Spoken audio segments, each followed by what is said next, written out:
नमस्कार, आप देख रहे हैं द न्यूज़ जालौन। मैं हूं आपका अपना देवेश।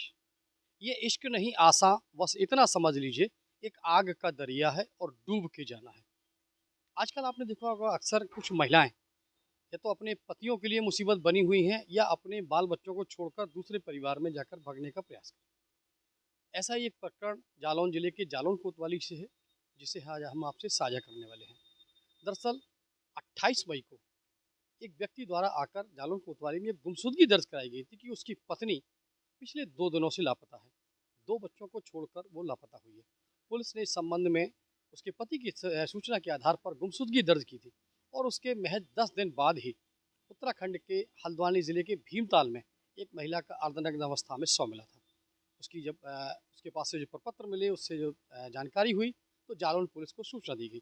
जालौन पुलिस ने उसके परिजनों से संपर्क किया और जब परिजन जालौन पुलिस के साथ वहाँ पहुँचे हैं, तो उस महिला के शिनाख्त जो है वो जालौन से गुम हुई महिला के रूप में की गई, यानी कि पुष्पा तिवारी।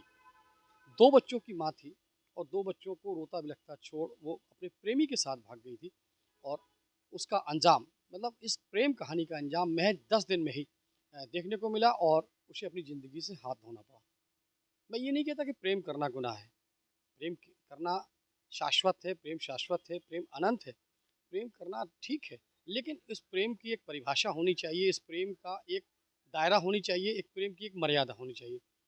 आप शादीशुदा होने के बाद, आप 2 बच्चों की माँ या 4 बच्चों की माँ होने के बाद आज अगर आप भागती हैं और उसके बाद अगर आपके साथ कुछ होता है, तो निश्चित तौर पर ये आपके कर्मों की सज़ा ही कही जा सकती है। फिलहाल पुलिस ने पति, यानी जो मृतका है, उसके पति के तहरीर के आधार पर उसके प्रेमी के खिलाफ, जो प्रेमी उसके गांव डकोर का ही रहने वाला है, उसके खिलाफ सुसंगत धाराओं में मुकदमा पंजीकृत किया है, यानी हत्या का अभियोग पंजीकृत किया गया है और आगे की शेष विधिक कार्रवाई इसमें शुरू कर दी गई है।